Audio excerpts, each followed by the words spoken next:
শুভ সন্ধ্যা বন্ধুরা। আজকে রাজ্যে সর্বোচ্চ যে ভ্যাকেন্সি সেটা ঘোষণা হলো। ভ্যাকেন্সি বলতে আমি বোঝাতে চাইছি যে এটা আর কি মানে রাজ্যের সব থেকে যে সংখ্যায় বেশি ভ্যাকেন্সি তা নয়, এর থেকে অন্যান্য চাকরিতে ভ্যাকেন্সি অনেক বেশি থাকে, কিন্তু এটা এমন একটা ভ্যাকেন্সি যেটা আর কি মানে গুণগত মানের দিক দিয়ে দেখলে যদি আমরা দেখি তাহলে দেখবো এটা আর কি মানে সর্বোচ্চ স্তরে উপস্থিত। যদি আমরা পাবলিক সার্ভিসের বিভিন্ন লেভেলগুলোকে দেখি তাহলে দেখবো এটা অনেক উঁচুতে অবস্থিত। ঠিক আছে, এবং এটা হচ্ছে কারণ আমরা যে চাকরি করি সেটা তো আলটিমেটলি একটা জনগণকে সার্ভিস দেওয়ায়, পাবলিক সার্ভিস, এটা সবার ওপরেই আর কি মানে অবস্থিত। কারণ এখানে যিনি হবেন তিনি জনগণের প্রতিনিধি হিসাবেই কাজ করবেন, এবং সবচেয়ে বড় কথা যেটা সেটা হচ্ছে ইনি যে নির্বাচিত যিনি হবেন তিনি আইন তৈরি করার মতো একটা শক্তিশালী ক্ষমতা তার হাতে অর্জিত হবে। ভ্যাকেন্সির সংখ্যা দেখুন 294। মোটামুটি আমরা WBCS পরীক্ষাতে মানে রিসেন্ট টাইমে যে ভ্যাকেন্সি বেরোচ্ছে গ্রুপ ABCD মিলিয়ে আপনারা যদি সেটা হিসাব করেন তাহলে দেখবেন এই ভ্যাকেন্সিটা প্রায় তার কাছাকাছি চলে যাবে। মানে 294টা ভ্যাকেন্সি পুরো রাজ্যের ক্ষেত্রে আছে। এবং সব থেকে এটা ভ্যাকেন্সি সেটা মানে পরীক্ষা দুটো ফেজে অনুষ্ঠিত হবে। একটা হচ্ছে 23শে এপ্রিল হবে আর একটা হচ্ছে 29শে এপ্রিল হবে।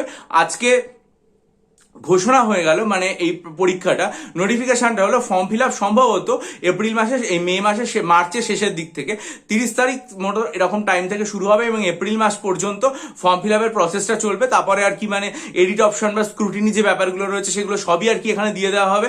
এবং তারপরে আপনি যদি মনে করেন যে কিছুদিন পরীক্ষা আর কি মানে দেবেন না, তাহলে আপনি নিজেকে পরীক্ষার ফর্মও মানে প্রত্যাহার করতে পারবেন, সেটারও মানে বিশেষ সুযোগ সুবিধা আছে। এবং তার থেকেও যেটা বড় কথা সেটা হচ্ছে এই পরীক্ষার যে রেজাল্ট, সেই রেজাল্ট বেরোনোর প্রক্রিয়াটা মানে অত্যন্ত তাড়াতাড়ি হবে। দেখুন আপনি যে কোনো একটা পরীক্ষা দিয়ে কি করেন, 3 বছর 4 বছর আর কি মানে অপেক্ষা করেন যে কবে আর রেজাল্ট আসবে। WBCS এর মতো পরীক্ষা দিয়ে আমরা দেখেছি 2022-23-এর পুরো রেজাল্ট এখনো বেরোয়নি, কিন্তু এই পরীক্ষাটা এতটাই ভালো যে এই পরীক্ষাটা আপনি মানে আজকে পরীক্ষা ঘোষণা হলো 15ই মার্চ এবং পরীক্ষার ফাইনাল রেজাল্ট মে মাসের 4 তারিখ, মানে প্রায় 1.5 মাসের মধ্যে পুরো পরীক্ষা সমাপ্ত, রেজাল্ট বেরিয়ে যাবে এবং সমস্ত কিছু 6 মের মধ্যে আপনি সবকিছু পেয়ে পুরো প্রসেসটা শেষ হয়ে যায়। মানে মাত্র 1.5 মাসের মধ্যে পুরো প্রক্রিয়া যেটা সেটা আর কি মানে হয়ে যাবে। এখন মানে পরীক্ষার্থী যারা রয়েছেন তারা কোথায় মানে কতজন পরীক্ষা দেবেন সেটা এখনো পর্যন্ত জানা যায়নি, সেটা নিশ্চয়ই আর কি মানে ভবিষ্যতে জানা যাবে। তবে মোটামুটি দুটো ফেজে পরীক্ষা হবে, সেটা পরিষ্কারভাবে বলে দেওয়া হচ্ছে 23 এপ্রিল এবং 29 এপ্রিল। এবং তার থেকেও যেটা বড় কথা সেটা হচ্ছে এই যে চাকরির পরীক্ষা, এই চাকরির পরীক্ষায় কোনো রকম শিক্ষাগত যোগ্যতার ব্যাপার নেই।